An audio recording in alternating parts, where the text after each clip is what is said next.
কিছুক্ষণ আগেই আমাদের ইটালিয়ান হোম মিনিস্টার আসছিলেন আমাদের সাথে, তাদের একটা বাইলেটারাল মিটিং ছিল। উনি এখন চিফ অ্যাডভাইজারে ওখানে গেছেন। উনি হয়তো আগামীকালও থাকবেন এবং আগামীকাল তারপরে চলে যাবেন। তা আপনারা জানেন ইটালিতে কিন্তু আমাদের বাংলাদেশি বহু লোক কাজ করে, মানে অন্যান্য অনেক দেশের জন্য। সৌদি আরবের পরে আমার মনে হয় ইটালির সংখ্যা হয়তো বেশি হবে। আরাবিয়ান কান্ট্রির পরে হয়তো ইউরোপিয়ান কান্ট্রির ভিতরে ইটালি সবচেয়ে বেশি।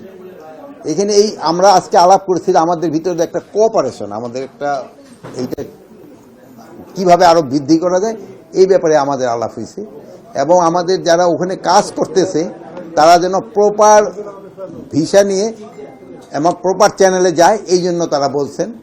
যেন আপনারা জানেন যে অনেক সময় অনেকে আছে যে যারা হয়তো সৌদি আরবিয়ার ভিসা নিয়ে গেল বা অন্য লিবিয়ার ভিসা নিয়ে গেল বা অন্য যে কোনো কান্ট্রির ভিসা নিয়ে গেল, তারপর ওখান থেকে আবার ইটালিয়ান ভিসা না দিয়ে চলে যায়। এটা যেন না করে, এটা যেন বলছে ওনারা প্রপার বাংলাদেশ থেকে যেন ভিসা নিয়ে যায় এবং ওনারা আমাদের দেশ থেকে আরও বেশি লোক নিতে আগ্রহী। যেহেতু বলছেন যে বাংলাদেশি লোকরা ওখানে খুব ভালো কাজ করেন এবং তারা খুব হার্ড ওয়ার্কিং এবং তারাও ইটালিয়ান ইকোনমিতে একটা বড় ধরনের কন্ট্রিবিউট করে যাচ্ছে। বাংলাদেশিরা ওখানে কাজ করতেছে, ওনারা নতুন করে লোক নেবে, বাট প্রপার চ্যানেলে যেতে হবে। একটা লিগ্যাল মাইগ্রেশন, লিগ্যালভাবে ভিসা নিয়ে ওনাদের, যেমন অনেক সময় আছে আমাদের জন্য অন্য দেশের ভিসা নিয়ে যাইয়া ওখান থেকে কোনো সাগর ক্রস করে চলে যায়, ওইটা যেন না হয়।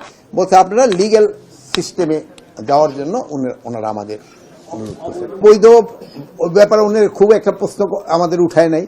এখন আপনারা বলতে পারেন অবৈধ আছে কিনা, যেহেতু যারা ধরেন যে দিক দিয়ে ওই দেশের ভিসা না নিলে সেই তো ইনফ্যাক্ট অবৈধ হয়ে যায়।